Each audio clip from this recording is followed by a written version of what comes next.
Student, this is Anshika, your biology teacher. Student, आज की class में ह्यूमन फिजियोलॉजी का हम पार्ट 3 स्टार्ट करेंगे। पहले 2 लेक्चर में मैंने आपको रेस्पिरेटरी सिस्टम का ह्यूमन जो रेस्पिरेटरी ट्रैक है और लंग्स है ये डिस्कस कर लिया था। आज की क्लास में हम पल्मोनरी वॉल्यूम डिस्कस करेंगे, ठीक है। और आगे जो कितना कैसे जो हमारा डिफ्यूजन है ये होता, और फिर transport of gases, it means oxygen का ट्रांसपोर्ट कैसे होता, कार्बन डाइऑक्साइड गैस का कैसे होता, ये सब हम देखेंगे, ठीक है। चलिए, सो स्टूडेंट, ये जो पल्मोनरी वॉल्यूम है हम पढ़ेंगे ये पूरे 4 टाइप के। पहला जो है वो है टाइडल वॉल्यूम। अब होता क्या है देखना, ठीक है। जो आप नॉर्मल इंस्पायर और जो आप नॉर्मल इनहेल और एक्सहेल कर रहे हो ना, बैठे बैठे अभी जो आप नॉर्मली इनहेल और एक्सहेल कर रहे हैं, जो सांस ले रहे हैं और छोड़ रहे हैं, ठीक है, ये क्या है, ये हमारा टाइडल वॉल्यूम है। तो कितना होता है ये होता है 500 ml, ठीक है। तो स्टूडेंट, ये जो टाइडल वॉल्यूम है ये नॉर्मल इनहेलेशन एंड एक्सहेलेशन होता, ओके। ये चीज हो गया जो कि हमारा चलता रहता है, ठीक है, ओके। अब बात आती है सेकेंड, इंस्पिरेटरी रिजर्व वॉल्यूम। जैसे 500 ml हमने इनहेल किया और हम कितना कर सकते हैं, ठीक है, और एक्स्ट्रा हम कितना इनहेल कर सकते हैं, ये होता है इंस्पिरेटरी रिजर्व वॉल्यूम, जो कि होता है 2500 to 3000 ml, ठीक है। मान लो कि आपने 500 ml, ये अभी मैंने बताया ना कि जो नॉर्मली हम लोग 500 ml इनहेल एक्सहेल करते हैं, तो अगर हमने 500 ml इनहेल कर लिया और हम कितना कर सकते हैं एक्स्ट्रा, हम कितना एयर इनहेल कर सकते हैं, ये जो होता है ये हमारा इंस्पिरेटरी रिजर्व वॉल्यूम होता है, जो कि मैंने आपको बताया ये 2500 से 3000 ml होता, ठीक है। नेक्स्ट हमारा है expiratory reserve volume. Student, normally तो हम लोग 500 ml एक्सहेल करते ही हैं, ठीक है, और हम कितना एक्सहेल कर सकते हैं, it means by forceful expiration ऐसे हम और कितना कर सकते हैं, तो ये हमारा हो गया 1100 से 1200 ml, ठीक है।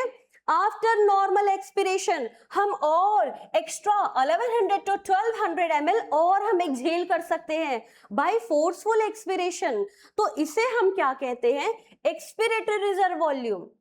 अब देखो, मान लो हमने फोर्सफुल एक्सपिरेशन कर दिया तो क्या होता है, अब आप पूछोगे कि मैम आफ्टर फोर्सफुल एक्सपिरेशन क्या हमारा जो लंग्स है, ट्रैकिया, ब्रोंकाई, ब्रोंक्यूल, क्या ये कोलैप्स हो जाता है क्या? नहीं स्टूडेंट, ऐसा कुछ नहीं होता, ठीक है। होता क्या है कि हमारा जो लंग्स है, ब्रोंकाई, ब्रोंक्यूल, ट्रैकिया, ये कोलैप्स ना हो इसलिए हमारे लंग्स में, ठीक है, ऑलरेडी जो वॉल्यूम प्रेजेंट होता हम उसे क्या कहते हैं, रेजिडुअल वॉल्यूम कहते हैं।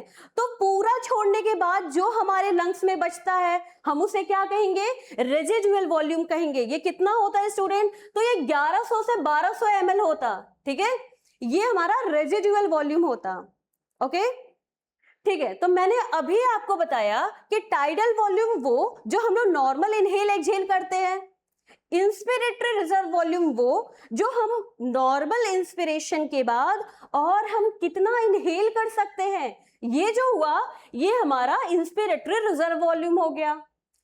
एक्सपिरेटरी रिजर्व वॉल्यूम वो कि जो हमने मान लो 500 ml हमने नॉर्मली एक्सहेल कर दिया और हम कितना एक्सहेल कर सकते हैं, ये हमारा एक्सपिरेटरी रिजर्व वॉल्यूम है, जो कि 1000 से 1100 ml है।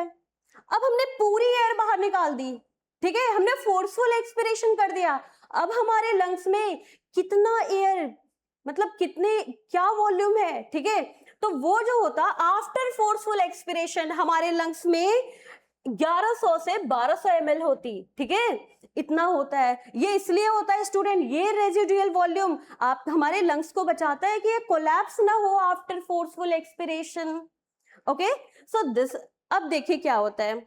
अब स्टूडेंट, मान लो एक बार तो हमने, अगर हम, मैंने आपको बताया कि वन ब्रीथ में क्या होता भाई, वन इनहेलेशन, ये इनहेलेशन और एक्सहेलेशन, ये मैंने आपको बताया था ना कि ये वन ब्रीथ होता, तो ठीक है, एक बार में अगर एक बार हम सांस ले और छोड़ रहे हैं तो ये 500 ml है, ठीक है। तो स्टूडेंट, एक मिनट में हम कितना सांस लेते और छोड़ते हैं, तो पहले तो आप ये कहोगे कि मैम आप एक बार का देख लो और हमारे रेस्पिरेटरी रेट से क्या कर दो, मल्टीप्लाई कर दो। लास्ट क्लास में हमने बताया था आपको कि रेस्पिरेटरी रेट कितना होता, तो ये 12 to 16 होता। इट मीन्स पर मिनट 12 से 12 to 16 टाइम हम ब्रीथ करते हैं, इनहेल एक्सहेल करते हैं। तो अगर हम एक बार से मल्टीप्लाई कर दें तो हमें पता चल जाएगा ना कि पर मिनट में हम कितनी सांस लेते और छोड़ते हैं। तो जब हमने मल्टीप्लाई किया, सी ये 500 ml एंड स्टूडेंट, अब जब इससे मल्टीप्लाई करोगे आपको 6000 मिलेगा और इधर 8000। तो एक मिनट में, पर मिनट में स्टूडेंट 6000 से 8000 ml हम सांस लेते और छोड़ते हैं। ओके, ये पूरा मैं एनसीईआरटी लाइन टू लाइन आपको एक्सप्लेन कर रही हूं। नाउ ये तो हो गया हमारा पल्मोनरी वॉल्यूम। चलिए ठीक है, अब स्टूडेंट पल्मोनरी वॉल्यूम ये 4 है, तो कैपेसिटी कितनी होगी, 5 होगी। ठीक है,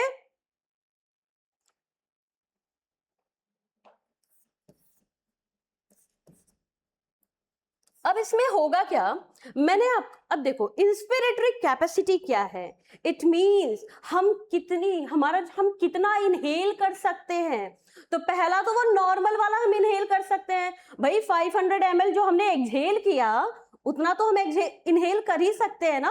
इसके बाद और एक्स्ट्रा कितना इनहेल कर सकते हैं, सी student this one 2500 to 3000 ml, ये हम और एक्स्ट्रा इनहेल कर सकते हैं ना। तो ये हमारे लंग्स की क्या है, इंस्पिरेटरी कैपेसिटी है। इतना हम क्या कर सकते हैं, इनहेल कर सकते हैं। तो ये आपका टाइडल वॉल्यूम हो गया और इंस्पिरेटरी रिजर्व वॉल्यूम हो गया। ठीक है, कि आफ्टर नॉर्मल एक्सपिरेशन हम कितना इनहेल कर सकते हैं। तो वो 500 ml और वो 2500 से 3000 ml, ये हम इतना इनहेल कर सकते हैं ना। तो ये हमारी इनहेलेशन कैपेसिटी हो गई, ये हमारी इंस्पिरेटरी कैपेसिटी हो गई। Okay, now second student expiratory capacity. अब क्या है, सुनो, अब भाई जो हमने नॉर्मल इनहेल किया तो वो तो हम एक्सहेल कर ही सकते हैं। ठीक है, तो ये टाइडल वॉल्यूम, और कितना हम एक्सहेल कर सकते हैं आफ्टर फोर्सफुल एक्सपिरेशन, हम और कितना और एक्स्ट्रा कितना हम एक्सहेल कर सकते हैं। हमारे लंग्स की क्या कैपेसिटी है एक्सहेल करने की, वो क्या होता है, वो एक्सपिरेटरी कैपेसिटी है। ठीक है, तो ये हमारा टाइडल वॉल्यूम और ये एक्सपिरेटरी रिजर्व वॉल्यूम। ठीक है, तो इतना हम एक्सहेल कर सकते हैं, ये हमारे लंग्स की एक्सपिरेटरी कैपेसिटी है। ओके, नाउ आते हैं वाइटल कैपेसिटी। अब ये वाइटल कैपेसिटी क्या है, तो देखो मान लो जो हमने इनहेल किया, हमने नॉर्मल एक्सहेल कर दिया। ठीक है, अब जो हम एक्सहेल करते हैं, आप ये एक्सहेलेशन के बाद हम और कितना इनहेल कर सकते हैं, क्या हमारे लंग्स की वाइटल कैपेसिटी है। तो स्टूडेंट जितना हमने इनहेल किया वो तो हम जितना हमने एक्सहेल किया, जितनी सांस हमने बाहर निकाली वो तो हम ले ही सकते हैं। ठीक है, और इसके साथ ये स्टूडेंट, ये जो 2500 से 3000 ml है जो हमारी इंस्पिरेटरी रिजर्व वॉल्यूम है, भाई ये भी तो ले सकते हैं। तो अभी सुनो, ये वाइटल कैपेसिटी क्या है कि हम पहला तो भाई जितना हम सांस लेंगे वो तो हम एक्सहेल करेंगे ही। तो हमने इतना, तो ये जो हम एक्सहेल करने की जो हमारी कैपेसिटी है, ये टाइडल वॉल्यूम और ईआरवी, ये जो हमारे एक्सहेल करने की कैपेसिटी है, इसको तो हम इनहेल कर सकते हैं। इसके साथ और एक्स्ट्रा हम कितना इनहेल कर सकते हैं उसको हम क्या कहते हैं, वाइटल कैपेसिटी। सी स्टूडेंट, मैंने आईआरवी लिख दिया। ओके, अब ये टीवी को, ये जो टाइडल वॉल्यूम है ना, ये आप दो बार नहीं लिखोगे क्योंकि ये क्या है, ये सेम है। ये 500 जो आपका इनहेलेशन एक्सहेलेशन है ये सेम है यहाँ पे, तो आप इसको एक बार लिखोगे। ठीक है, तो ये आपका वाइटल कैपेसिटी हो गया। ओके, अब बात आती है टोटल लंग कैपेसिटी। तो स्टूडेंट इस वाइटल कैपेसिटी को हम और कैसे लिख सकते हैं, अब ये जो TV plus ERV, it means tidal volume plus inspiratory reserve volume, इसको हम क्या कह सकते हैं, एक्सपिरेटरी कैपेसिटी कह सकते हैं। तो मैंने यहाँ पे एक्सपिरेटरी कैपेसिटी लिख दिया प्लस आईआरवी, तो एक फॉर्मूला आपका ये भी हो गया। सेकेंड स्टूडेंट, ठीक है, अब अगर मैंने इसको और इसको ले लिया, मैंने ये tidal volume plus inspiratory reserve volume ले लिया, तो इसको हम क्या कहते हैं? सी, ये हमारी इंस्पिरेटरी कैपेसिटी है।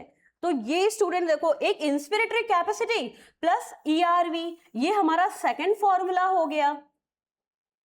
ओके, चलिए ठीक है। तो ये हमारा वाइटल कैपेसिटी है कि नॉर्मल एक्सपिरेशन के बाद, आफ्टर एक्सपिरेशन हम और कितना इनहेल कर सकते हैं, हम कितना इनहेल कर सकते हैं, हमारे लंग्स की वाइटल कैपेसिटी क्या है।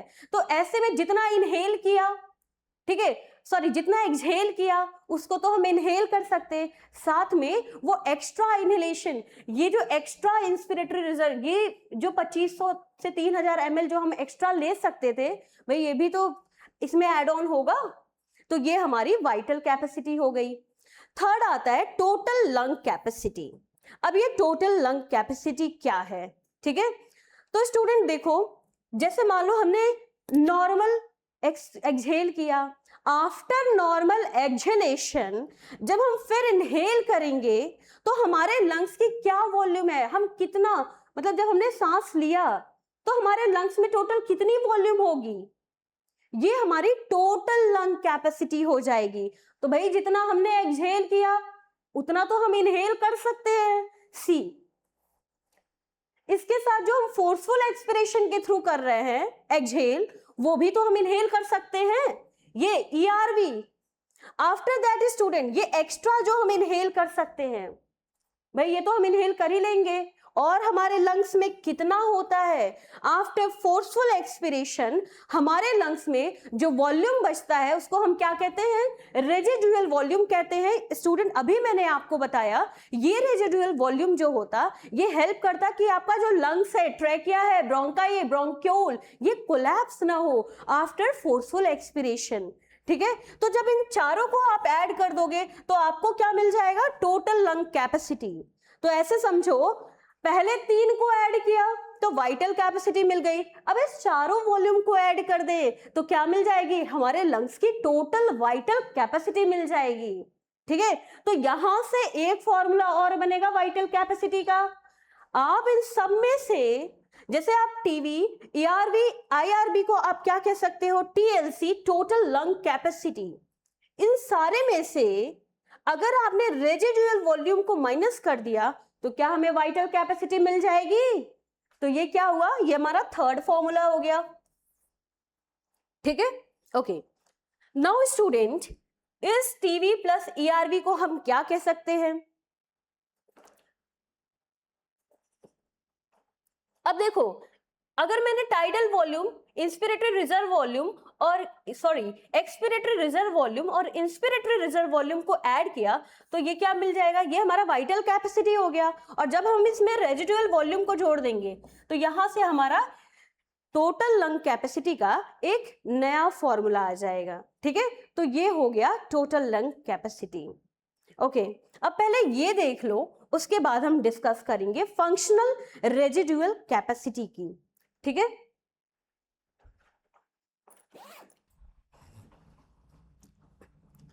स्टूडेंट देखो, मैंने क्या बताया, जो हमने नॉर्मल इनहेल एक्सहेल किया, हम जो बैठे बैठे ये जो नॉर्मली हम जो सांस लेते और छोड़ते हैं ना, ये हमारा टाइडल वॉल्यूम होता है, ये पूरे 500 ml होते, अभी मैंने डिस्कस किया।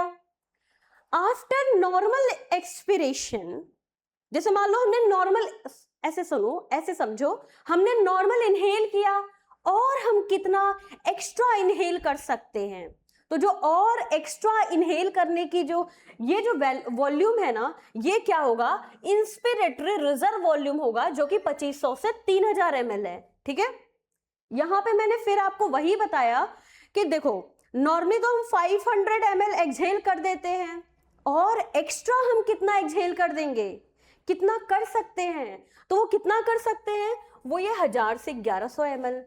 अब जब हम फोर्सफुल एक्सपिरेशन कर दिया, हमने जब फोर्सफुल एक्सपायर किया, ठीक है, तो क्या हमारे लंग्स कोलैप्स हो जाती है? नहीं, हमारे लंग्स में रेजिडुअल वॉल्यूम होता है, ठीक है, जो कभी भी बाहर नहीं निकलता। ओके वो कितना होता है, तो वो इतना होता है। तो आफ्टर फोर्सफुल एक्सपिरेशन हमारे लंग्स में जो होता उसे हम रेजिडुअल वॉल्यूम कहते, और आफ्टर नॉर्मल एक्सपिरेशन, समझना ध्यान से, आफ्टर फोर्सफुल एक्सपिरेशन जो हमारे लंग्स में होता उसे हम रेजिडुअल वॉल्यूम कहते, बट आफ्टर नॉर्मल एक्सपिरेशन जो हमारे लंग्स में प्रेजेंट होता उसे हम क्या कहते हैं स्टूडेंट, फंक्शनल रेजिडुअल कैपेसिटी। क्या कहते हैं, फंक्शनल रेजिडुअल कैपेसिटी। तो समझो, जैसे मैंने नॉर्मल एक्सहेल कर दिया, अब मेरे लंग्स में अब और मैं कितना एक्सहेल कर सकती हूं जो मैंने नहीं किया है, तो ये स्टूडेंट एक्सपिरेटरी रिजर्व वॉल्यूम, ये और मैं एक्सहेल कर सकती हूं, और इसके साथ मेरे लंग्स में आरवी है, वो रेजिडुअल वॉल्यूम है जिसे मैं कभी भी एक्सहेल नहीं कर सकती। तो आफ्टर नॉर्मल एक्सपिरेशन मेरे लंग्स में जो होता उसे हम क्या कहते हैं, फंक्शनल रेजिडुअल कैपेसिटी कहते हैं। तो ये चीज ध्यान देना, स्टूडेंट ज्यादातर इसी में कंफ्यूज होते। ऐसे याद रखना, फोर्सफुल एक्सपिरेशन के बाद हमारे लंग्स में जो बचता उसे रेजिडुअल वॉल्यूम कहते, और नॉर्मल एक्सपिरेशन के बाद हमारे लंग्स में ये ईआरवी है जो हम एक्सहेल कर सकते हैं बट हमने किया नहीं, और ये जो रेजिडुअल वॉल्यूम है जिसे हम कभी एक्सहेल ही नहीं कर सकते, ठीक है, तो ये क्या हो गया, फंक्शनल रेजिडुअल कैपेसिटी हो गया। Okay, any doubt student?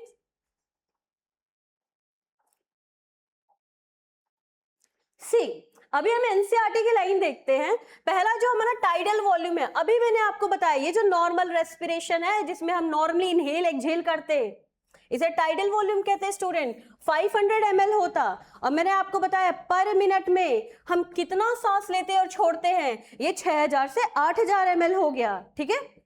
सो ये तो टाइडल वॉल्यूम का है। इंस्पिरेटरी रिजर्व वॉल्यूम का देख लो, मैंने आपको बताया और एक्स्ट्रा कितना हम इंस्पायर कर सकते हैं, ये इंस्पिरेटरी रिजर्व वॉल्यूम है जो कि 2500 से 3000 ml है। नो अगर हम बात करें, ये देखो एनसीईआरटी में मैंने पूरा लाइन टू लाइन आपको एनसीईआरटी बताया है। सी, एक्सपिरेटरी रिजर्व वॉल्यूम में क्या है, और हम फोर्सफुल कितना, इट मींस और extra after normal expiration, extra हम कितना एक्सहेल कर सकते, कितना एक्सपायर कर सकते, ये हमारा एक्सपिरेटरी रिजर्व वॉल्यूम है जो कि आपका कितना है 1000 to 1100 ml है। Okay, see student here, residual volume it means after forceful expiration कितना हमारे लंग्स में बचा, तो ये क्या है, रेजिडुअल वॉल्यूम है जो कि 1100 से 1200 ml होता। अब आ जाते हैं हम इंस्पिरेटरी कैपेसिटी। मैंने अभी आपको बताया, ठीक है, हमारे लंग्स आफ्टर नॉर्मल एक्सपिरेशन, हम भाई जितना हमने 500 ml एक्सहेल किया था वो तो हम कर ही सकते हैं इनहेल, और वो एक्स्ट्रा वाला भी तो इनहेल कर सकते हैं। दिस वन स्टूडेंट आईआरवी, ये इंस्पिरेटरी कैपेसिटी। एक्सपिरेटरी कैपेसिटी में भी देख लो, ठीक है, person can expire after a normal inspiration, ठीक है, कि हम और एक्स्ट्रा हमारे लंग्स के पास क्या कैपेसिटी है एक्सपिरेशन का।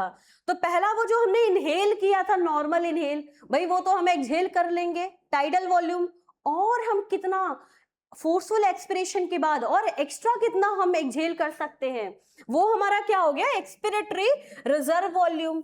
तो ये हमारी एक्सपिरेटरी कैपेसिटी है कि हम इतना एक्सहेल कर सकते हैं। देन फंक्शनल रेजिडुअल कैपेसिटी, ठीक है, आफ्टर नॉर्मल एक्सपिरेशन हमारे लंग्स में क्या बचता है, वो क्या है, फंक्शनल रेजिडुअल कैपेसिटी। तो ये ईआरबी बचेगा जो हम फोर्सफुल एक्सपिरेशन के थ्रू बाहर करेंगे, नॉर्मल एक्सपिरेशन के थ्रू नहीं, प्लस हमारे लंग्स में ये रेजिडुअल वॉल्यूम तो होता ही है, तो ईआरवी प्लस आरवी ये हमारा फंक्शनल रेजिडुअल कैपेसिटी है, ठीक है। वाइटल कैपेसिटी मैंने अभी आपको डिस्कस किया, ठीक है, कि हम मान लो कि हमने नॉर्मल एक्सपायर किया, ठीक है, तो हमारे लंग्स में, ठीक है, हमारे लंग्स की वाइटल कैपेसिटी क्या है, तो मैंने अभी आपको बताया ये ईआरवी, ये जो हमने एक्सहेल किया इसको तो हम इनहेल कर ही सकते हैं ना, और हम कितना इनहेल कर सकते हैं, ये आईआरवी। तो ये पूरा ये टोटल हमारा क्या हो गया, ये हमारा वाइटल कैपेसिटी हो गया। देन टोटल लंग कैपेसिटी, आप इसे ऐसे भी याद कर सकते हो कि फर्स्ट 3 अगर हमने ऐड कर दिया तो हमें वाइटल कैपेसिटी मिल गया, अगर हमने चारों वॉल्यूम को ऐड कर दिया तो हमें टोटल लंग कैपेसिटी मिल जाएगा, ठीक है। Okay, now total lung capacity क्या है, तो आफ्टर फोर्सफुल, अब इतना देखो भाई, जितना हमने एक्सहेल किया हम इसको तो इनहेल कर सकते हैं, और एक्स्ट्रा हम ये कर सकते हैं इनहेल, और हमारे लंग्स में कितना पहले से होता, तो वो रेजिडुअल वॉल्यूम है जो कभी बाहर नहीं निकलता। ये टोटल हमारी क्या है, लंग्स की कैपेसिटी है। So this is total lung capacity. Okay, आप स्क्रीनशॉट ले सकते हो।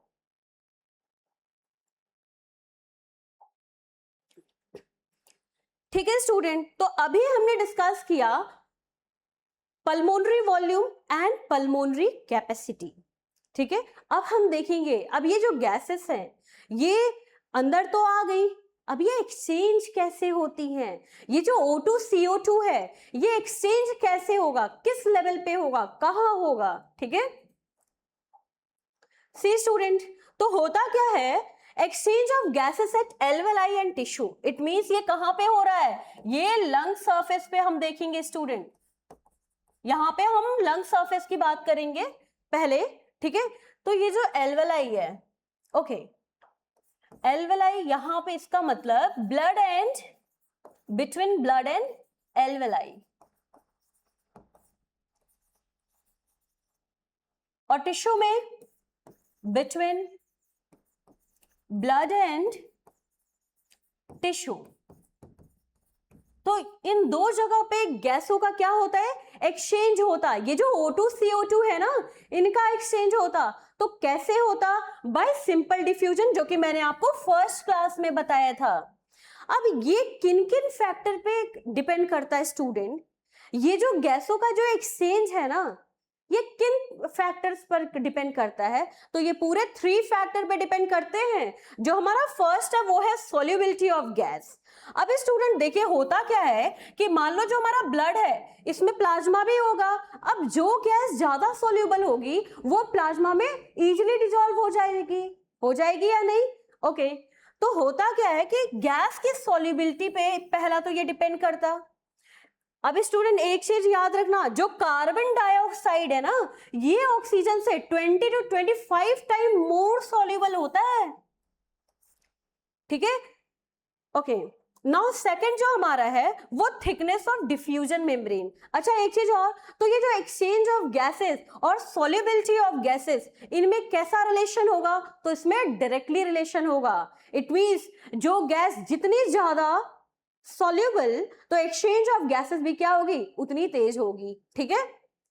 Now second, thickness of diffusion membrane. अब इसको चलो मैं यहां पे डायग्राम के थ्रू आपको समझाती हूं। सी स्टूडेंट, इधर मैं इरेज कर देती हूं इसको, ओके। देखिए क्या होता है, मान लो ये हुआ, ये है हमारा एल्वेलाई, ओके। अब ये जो एल्वेलाई है ना, ये इसकी जो वॉल होती, मैंने आपको बताया था ये थिन होती और इरेगुलर वॉल होती है। किसकी बनी होती है, सिंपल, ठीक है। ये सिंगल लेयर है तो हम कहेंगे सिंपल, और क्योंकि यहाँ जो सेल्स होते हैं ना ये फ्लैट होते हैं तो हम स्क्वामस बोलेंगे। तो ये सिंपल स्क्वामस एपिथेलियम की होती है स्टूडेंट, बहुत पतली लेयर है, ठीक है। किससे बनी है, सिंपल स्क्वामस एपिथेलियम, ओके। सो ये हमारा हो गया सिंपल स्क्वामस एपिथेलियम।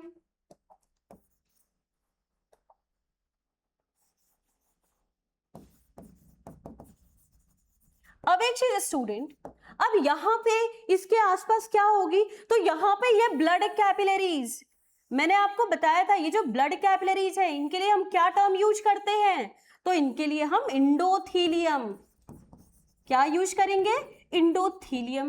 और यहां पे भी एक पतली सी सिंगल लेयर क्या होगी, वॉल होगी, इसको हम क्या कहेंगे स्टूडेंट, ये जो वॉल होगी ये भी किससे बनी होगी, ये भी सिंपल स्क्वामस एपिथेलियम से बनी होगी। सो याद रखिएगा ये जो कैपिलरी है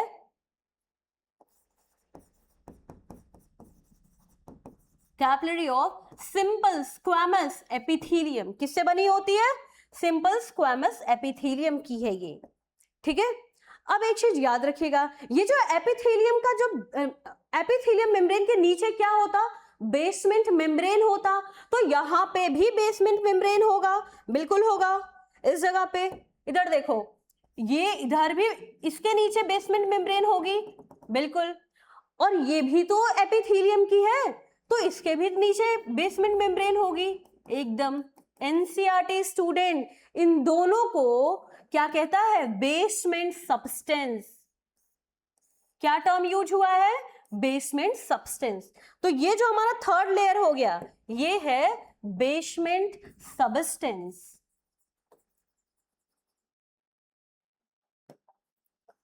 student this is basement substance, ठीक है। तो कितने लेयर हैं? पहला तो ये सिंपल स्क्वैमस एपिथेलियम, एल्वेलाई की ये पतली लेयर। सेकंड स्टूडेंट ये इंडोथेलियम, ये जो कैपिलरी की जो लेयर है जो कि सिंपल स्क्वैमस एपिथेलियम की बनी है, ये हमारा सेकंड लेयर। एंड थर्ड इसके ये बेसमेंट मेम्ब्रेन, ये हमारा थर्ड। अब इन दोनों को क्या कहा गया है? बेसमेंट सब्सटेंस, ठीक है। ये तो यहाँ पे थिकनेस ऑफ डिफ्यूजन मेम्ब्रेन। अब जो एक्सचेंज ऑफ गैसेस है, सेकंड ये जो डिफ्यूजन मेम्ब्रेन है ना, इसके थिकनेस पर भी डिपेंड करता। इन दोनों के बीच में इनवर्सली प्रोपोर्शनल का साइन होता। इट मींस जितना ज्यादा थिकनेस डिफ्यूजन मेम्ब्रेन की, उतना कम एक्सचेंज ऑफ गैसेस होगा। और जितना ज्यादा इसका, अब ये जितना कम होगा थिकनेस जो होगी डिफ्यूजन मेम्ब्रेन की, अगर ये कम होगी तो एक्सचेंज ऑफ गैसेस ज्यादा होगा, ठीक है। अगर ये थिकनेस जो होगी डिफ्यूजन मेम्ब्रेन की, ये ज्यादा है स्टूडेंट, ठीक है, तो जो एक्सचेंज ऑफ गैसेस है वो कम हो जाएगा। और हमें क्या चाहिए? हम चाहते हैं कि गैसों का एक्सचेंज इजीली हो जाए, आसानी से हो जाए। तो यहाँ पे जो थिकनेस है डिफ्यूजन मेम्ब्रेन की, ये एनसीईआरटी की लाइन है, ध्यान रखना। ये जो तीनों लेयर है ना, ये मिलकर लेस देन 1 mm होती है, 1 मिलीमीटर की होती है। ये याद रखिएगा। ये लेस देन कितनी होगी? 1 mm, ठीक है। तो ये जो आपका तीनों मेम्ब्रेन है, इनकी थिकनेस लेस देन 1 mm होती है। ओके, यहां से क्वेश्चन भी आ रखा है, तो ध्यान दीजिएगा इस चीज को, आप नोट डाउन कर सकते हो। तो पहला जो हमारा है, ये तो सॉल्युबिलिटी ऑफ गैस पे डिपेंड करता। सेकंड स्टूडेंट डिफ्यूजन मेम्ब्रेन के थिकनेस पर डिपेंड करता। थर्ड क्या होता? थर्ड जो है ये पार्शियल प्रेशर ऑफ गैसेस पे डिपेंड करता। इट मींस गैसेस का पार्शियल प्रेशर क्या है। अब इससे पहले तो ये समझो, ये पार्शियल प्रेशर का मतलब क्या है भाई? तो स्टूडेंट देखो, मिक्सचर ऑफ गैसेस में ना, किसी इंडिविजुअल गैसेस का क्या कॉन्सेंट्रेशन है, ठीक है, ये पार्शियल प्रेशर होता। अब समझना, ऐसे देखो, इसे हम पार्शियल प्रेशर भी कहते हैं, pressure gradient and concentration gradient भी कहते हैं। जैसे कि एटमॉस्फेरिक एयर का जो पार्शियल प्रेशर है वो कितना है? 760 mmHg है। अब इस पूरे मिक्सचर ऑफ गैस में ऑक्सीजन का कंसंट्रेशन क्या है, ठीक है, ऑक्सीजन कितना है? तो ऑक्सीजन 21% होता। यहां से अब हम 21/100 करेंगे और जब इससे मल्टीप्लाई करेंगे तो हमें मिल जाएगा कि इस एटमॉस्फेरिक एयर में ऑक्सीजन का पार्शियल प्रेशर कितना है। तो कितना आ गया? 159 mmHg आ गया। ओके, सेकेंड, अब हमें पता है कि इस पूरे में कार्बन डाइऑक्साइड का कंसेंट्रेशन लेवल क्या है, तो वो है 0.03%।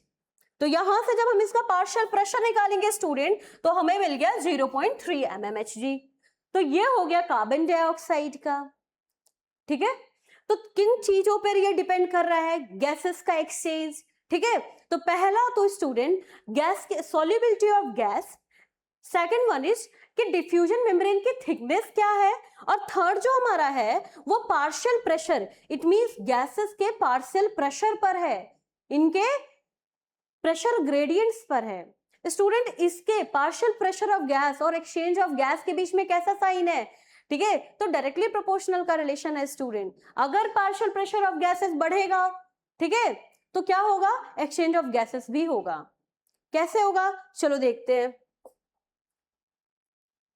इससे पहले हम एनसीईआरटी में देख लेते हैं। मैंने अभी आपको बताया कि एल्वेलाई, ठीक है, यहां पर एक्सचेंज ऑफ गैसेस होता। ओके, इट मींस यहां ब्लड एंड टिश्यू के बीच में और एल्वेलाई और ब्लड के बीच में O2 एंड CO2 का क्या होता, एक्सचेंज होता। ठीक है, कैसे होता, बाय सिंपल डिफ्यूजन होता। ठीक है, और ये किस पर बेस्ड होता है स्टूडेंट, तो ये प्रेशर ग्रेडियंट पर बेस्ड होता, कंसंट्रेशन ग्रेडियंट पर बेस्ड होता है। ठीक है, नाउ स्टूडेंट, मैंने आपको बताया अभी कि ये किन 3 फैक्टर पर डिपेंड करता। पहला जो है कि इसकी गैसों की सॉल्युबिलिटी कैसी है, इट मींस कौन सा गैस ज्यादा सॉल्युबल है। जो गैस ज्यादा सॉल्युबल होगा तो वो इजीली क्या हो जाएगा, डिसॉल्व हो जाएगा। ठीक है, अब इसके सेकंड जो है वो थिकनेस ऑफ डिफ्यूजन मेम्ब्रेन पर भी डिपेंड करेगा। ठीक है, जो कि मैंने अभी डिस्कस किया आपको। थर्ड स्टूडेंट, ठीक है, इसके प्रेशर ग्रेडियंट पर भी डिपेंड करता है। तो ये 3 फैक्टर पर एक्सचेंज ऑफ गैसेस डिपेंड करता। ओके, देन स्टूडेंट, अभी मैंने आपको बताया कि मिक्सचर ऑफ गैस में किसी पर्टिकुलर, किसी स्पेसिफिक गैस का, ठीक है, क्या कंट्रीब्यूशन है, ये क्या कहलाता है, पार्शियल प्रेशर। तो मैंने अभी आपको बताया कि ये जो पार्शियल प्रेशर है ये गैसों का, ठीक है स्टूडेंट। ओके, कल की क्लास में मैंने आपको बताया था किस तरीके से एटमॉस्फेयर में जो प्रेशर है वो ज्यादा है और लंग्स में प्रेशर कम होता तो high pressure to low pressure move करता और हम इनहेल कर लेते हैं। भाई प्रेशर ज्यादा था तभी तो वो मूव किया, तो यहाँ पे इस तरीके से ये भी अफेक्ट करता। ठीक है, ओके, अब इस टेबल को हम डिटेल समझते हैं। ठीक है, कैसे, इधर डायग्राम के थ्रू हम इसे समझते हैं। सी स्टूडेंट, देखो होता क्या है, एटमॉस्फेरिक एयर में जो पार्शियल प्रेशर होता ना ऑक्सीजन का, मैं आपको यहां पे दिखा देती हूँ स्टूडेंट। सी, इधर देखो, यहां पे बनाते, ये मान लो आपका हार्ट है, ठीक है, और यहां पे 4 चैम्बर होते, ये लेफ्ट ऑरिकल है, left ventricle, right auricle, right ventricle. Okay, ये चीज। सेकंड क्या होता, यहां जो हमारे ये जो एल्वेलाई है, ठीक है, ये जो लंग्स, मान लो लंग्स के पास से, अब यहां से कौन सी ब्लड वेसल्स आती है, तो यहां से आएगी, ऐसे समझिए, थोड़ा सा मैं इसको अच्छे से बनाती हूं। देखो ये कौन सी ब्लड वेसल्स आ रही है,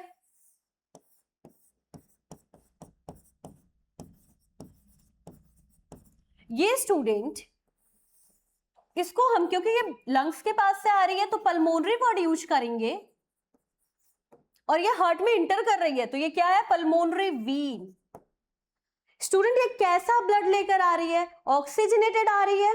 ओके, तो यहां पे ऑक्सीजनेटेड ब्लड होगा। अब देखो क्या होता है, अब यहाँ पे ऑर्टा के थ्रू, ठीक है, अयोटा के थ्रू ये ब्लड वेसल्स बॉडी के जितने भी टिश्यू हैं, ठीक है, सेल हैं, वहां तक पहुंचाती है। ठीक है, तो ये हमारा हो गया सिस्टेमिक आर्टरी, इसको हम क्या कहेंगे, सिस्टेमिक आर्टरी। इसमें कैसा ब्लड है स्टूडेंट, तो इसमें ऑक्सीजनेटेड ब्लड है, it means oxygen rich blood है। ओके, अब ये ऑक्सीजनेटेड ब्लड को टिश्यू तक लेकर जा रहा है। ओके, सी, लेकर गया। अब उसके बाद होता क्या है कि यहां पे ऑक्सीजन और कार्बन डाइऑक्साइड का एक्सचेंज होता, ऑक्सीजन यहां पे चला आता और कार्बन डाइऑक्साइड हाई प्रेशर से इसमें इंटर कर जाते हैं। ठीक है, अब क्या होता कि ये कहां पे इंटर करेगा स्टूडेंट, ये जाएगा राइट ऑरिकल में, इसको हम क्या कहेंगे, तो ये हमारा वीन है। ओके, अब स्टूडेंट यहां पे पल्मोनरी आर्टरी के थ्रू, ये कौन सी आर्टरी है, ये है पल्मोनरी आर्टरी, बॉडी की इकलौती ऐसी आर्टरी है स्टूडेंट जो सॉरी, ये बॉडी की इकलौती ऐसी आर्टरी है जो क्या कैरी करती है, डीऑक्सीजनेटेड ब्लड कैरी करेगी। और ये क्या है, बॉडी की इकलौती ऐसी वीन है जो ऑक्सीजनेटेड ब्लड कैरी करती है। ठीक है, सो ये कैसा ब्लड कैरी करेगी?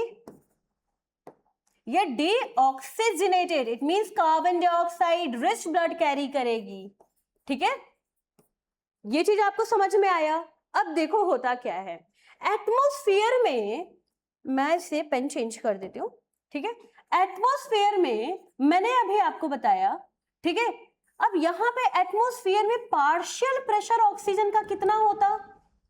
तो ये 159 mmHg होता।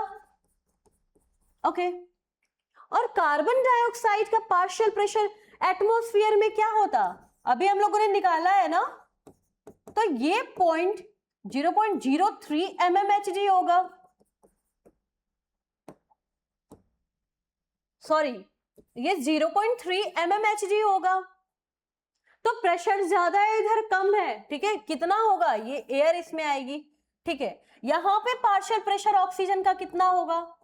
104 mmHg है। ध्यान से समझना इसे। ठीक है, सेकेंड स्टूडेंट, ये जो पार्शियल प्रेशर कार्बन डाइऑक्साइड का है, ये कितना होगा? तो ये यहां पे कितना हो जाता? अरे अभी तो हम लोगों ने यहां पे डिस्कस किया है ना, इधर देखो,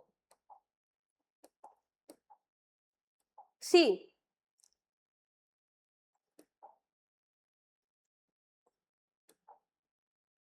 ये स्टूडेंट, ठीक है, अभी मैंने आपको बताया ना कि एयर में जो पार्शियल प्रेशर होता है ऑक्सीजन का, वो कितना होता? 159 mmHg होता। और एयर में, ठीक है, एटमॉस्फेरिक एयर में partial pressure of carbon dioxide ये कितना होता है? ये 0.3 mmHg होता।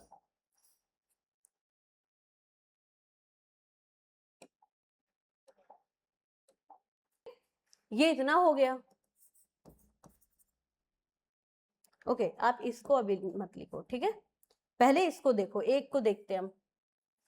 यहां पे पार्शियल प्रेशर ऑक्सीजन का कितना होगा?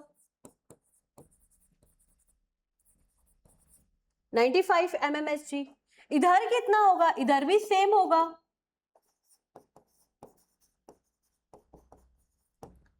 अब स्टूडेंट सी, होगा क्या कि यहां पर जाकर ऑक्सीजन का जो पार्शियल टिश्यू के अंदर, ये टिश्यू है आपका, ठीक है, यहां पे पार्शियल प्रेशर ऑक्सीजन का कितना होगा?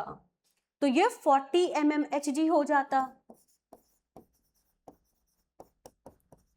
ठीक है, और फिर अब ये सारे ऑक्सीजन इसके अंदर आ जाएंगे, सेल के पास चले जाएंगे। ठीक है, सेलुलर रेस्पिरेशन होगा ना, यहीं पे तो ऑक्सीजन का यूटिलाइजेशन होता है। ओके, तो इस तरीके से यहाँ पे ऑक्सी हीमोग्लोबिन का डिसोसिएशन होगा, ऑक्सीजन सारा अंदर चला जाएगा, और टिश्यू के अंदर पार्शियल प्रेशर ऑक्सीजन कितना हो जाएगा? 40 mmHg होगा। ठीक है, यहाँ पे कार्बन डाइऑक्साइड रिलीज होगा, क्योंकि एटमॉस्फेरिक, अब यहाँ पे ऑक्सीजन का यूटिलाइजेशन हो रहा है ना भाई, एटीपी का फॉर्मेशन हो रहा है। लास्ट क्लास में मैंने आपको बताया था किस तरीके से सेलुलर रेस्पिरेशन होता।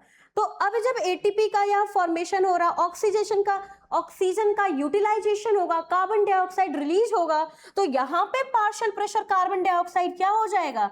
ज्यादा हो जाएगा। किसके कंपैरिजन? ऑक्सीजन के कंपैरिजन। ऑक्सीजन का 40 mmHg है, तो यहाँ पे कितना हो जाएगा? 45 mmHg हो जाएगा। ओके, नाउ फिर ये कार्बन डाइऑक्साइड इसके अंदर इंटर किया।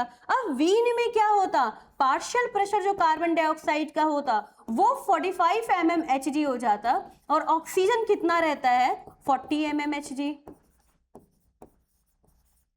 ओके, अब यही यहां पे जाएगा। ठीक है, और फिर यहाँ पे पल्मोनरी आर्टरी, यहाँ पे कार्बन डाइऑक्साइड का पार्शियल प्रेशर कितना होता है? सेम होगा स्टूडेंट, 45 mmHg होगा, और ऑक्सीजन का कितना होगा?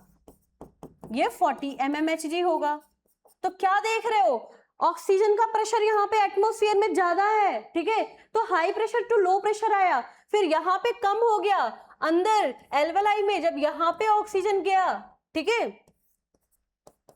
तो देखो यहाँ पे और कम हो गया 95 mmHg आगे, और आप फिर देखो यहाँ पे सेम आपको रहेगा, क्योंकि इधर भी ऑक्सीजनेटेड ब्लड है, टिश्यू में और कम हो गया, और फिर यहाँ पे कार्बन डाइऑक्साइड का प्रेशर ज्यादा है, तो ये इसके अंदर आया, और high pressure to low pressure move करेगा। तो सी, यहाँ पे 45 mmHg है, और इधर भी 45 mmHg ही होगा। ठीक है, तो यही चीज यहाँ पे है, दिया हुआ है। ये देखो, मैंने अभी आपको बताया कि यहाँ पे प्रेशर ज्यादा है एटमॉस्फेयर में, ठीक है, किसका, ऑक्सीजन का कितना है, 159 mmHg है। और स्टूडेंट ये जो है ना आपका, ये इतना नहीं है, ये कितना है आपका, 0.3 mmHg है, ठीक है, इतना है।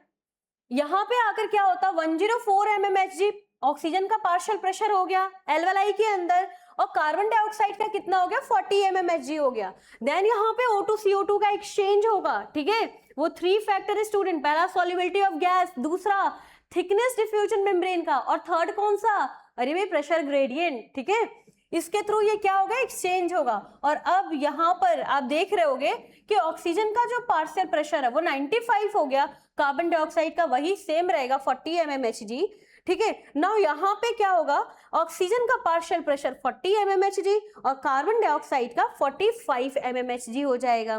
कैसे होगा, क्यों होगा, मैंने आपको बताया, ऑक्सीजनेटेड ब्लड, यहाँ पे ऑक्सी हीमोग्लोबिन बेटे डिसोसिएट होगा, ऑक्सीजन सारा टिश्यू के अंदर चला जाएगा, और टिश्यू क्या होगा, अब यहाँ पे ऑक्सीजन सारा नहीं जाएगा, अब यहाँ पे जो ऑक्सीजन होगा, ठीक है, ये टिश्यू के अंदर जाएगा, और टिश्यू के अंदर क्या होता है, यूटिलाइजेशन होगा, और जब यूटिलाइजेशन होगा कार्बन डाइऑक्साइड रिलीज होगा, और फिर यहाँ पे पार्शियल प्रेशर कार्बन डाइऑक्साइड का बढ़ जाएगा। प्रेशर ज्यादा होने की वजह से यहाँ पर इसका मूवमेंट हो जाएगा, ठीक है, और इस तरीके से यहाँ पे पार्शियल प्रेशर कार्बन डाइऑक्साइड का ज्यादा होगा, ऑक्सीजन का कम होगा। स्टूडेंट इसको सिस्टमिक वीन कहते हैं, इसको सिस्टमिक आर्टरी कहते हैं, ये ऑक्सीजनेटेड ब्लड कैरी करता, ये डीऑक्सीजनेटेड ब्लड कैरी करता, इट मींस ये ऐसा ब्लड कैरी करता जहां कार्बन डाइऑक्साइड का पार्शियल प्रेशर ऑक्सीजन से ज्यादा है, ओके। और फिर ये यहाँ पे आएगा राइट ऑरिकल में, देन वेंट्रिकल में, फिर पल्मोनरी आर्टरी के थ्रू ये लंग्स तक जाएगा, जहां पे फिर क्या होगा, प्रेशर ग्रेडियंट के थ्रू ये गैसों का क्या होगा, एक्सचेंज होगा, ठीक है। तो यहाँ पे भी ध्यान रखिएगा, अभी मैंने आपको बताया है कि सेम जो यहाँ पे पार्शियल प्रेशर ऑक्सीजन और कार्बन डाइऑक्साइड का है ना, वही यहाँ पे भी होगा। तो कितना है ये 45 mmHg, और ये कितना है स्टूडेंट, ये 40 mmHg होता, ठीक है। तो ये इस लेवल पे सेम होगा, ठीक है, ये चीज मैंने आपको डिस्कस की है, ओके। तो यही चीज मैंने आगे आपको बताई है,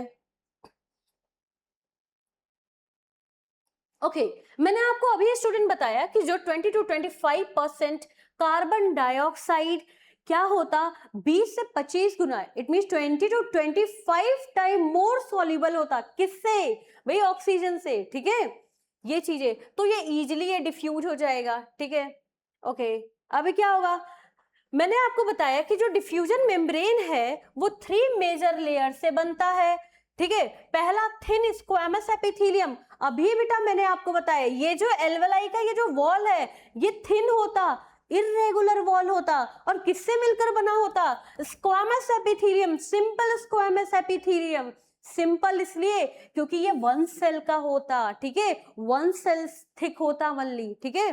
स्टूडेंट इस लाइन से एनसीईआरटी में, इस लाइन से एग्जाम में क्वेश्चन आ रखे हैं, तो ध्यान देना इसे, ठीक है। मैंने अभी आपको बताया simple squamous epithelium single layer की होती है, ठीक है। सेकंड क्या है, इंडोथीलियम, एल्वियोलर की जो वॉल है, ठीक है, ये जो सॉरी ये जो कैपिलरी है इसको हम क्या कहते हैं, इंडोथीलियम, ठीक है, ये हो गया। और ये भी किससे बना होता है, ये भी स्क्वैमस एपिथेलियम का बना होता है, सिंगल लेयर है, ठीक है। अब स्टूडेंट एपिथेलियम के नीचे क्या पाया जाता है, बेसमेंट मेम्ब्रेन। तो मैंने आपको बताया भाई ये एपिथेलियम की लेयर है तो इसके नीचे भी बेसमेंट मेम्ब्रेन होगा, ये भी तो एपिथेलियम की लेयर है तो इसके नीचे भी बेसमेंट मेम्ब्रेन होगा, और दोनों को एनसीईआरटी ने क्या बोल रखा है, बेसमेंट सब्सटेंस, ठीक है। See this is basement substance. तो मैंने अभी आपको बताया 3 मेजर लेयर से ही मिलकर बने होते हैं, पहला थिन स्क्वैमस एपिथेलियम, एल्वेलाई की वो layer, second endothelium of alveolar capillary student, ठीक है, थर्ड वन इज आपका ये बेसमेंट सब्सटेंस, ओके, ठीक है, ये सब हो गया। अब मैंने अभी आपको बता रखा है कि जो टोटल थिकनेस है इन ये 3 मेजर लेयर की वो कितनी होती है, तो वो स्टूडेंट ये लेस देन 1 मिलीमीटर होती है, ठीक है, ओके, ये सब मैंने आपको बता दिया है, ओके, ठीक है। Any doubt? तो स्टूडेंट ये तो ठीक है, ओके। अब देखिए, अब होता क्या है, मैंने अभी आपको ये सब बताया, अब इसको जरा हम और डिटेल थोड़ा सा देख लें, ठीक है। ये इस टेबल में ना यही दिया है कि रेस्पिरेटरी गैस, ये जो हमारा ऑक्सीजन और कार्बन डाइऑक्साइड है, तो एटमॉस्फेरिक एयर में ये कितना होता, तो ये 159 mmHg होता, मैंने अभी आपको बताया, ठीक है। एल्वेलाई में ये 104 mmHg हो जाता, और ब्लड, ये डीऑक्सीजनेटेड ब्लड की बात कर रहा है। अब भाई एल्वेलाई के बाद ये किस में जाएगा, ये ऑक्सीजनेटेड ब्लड में ये कितना होगा, 95 mmHg। देन देन टिश्यू में 40, और फिर डीऑक्सीजनेटेड में 40, ये हमने अभी देखा।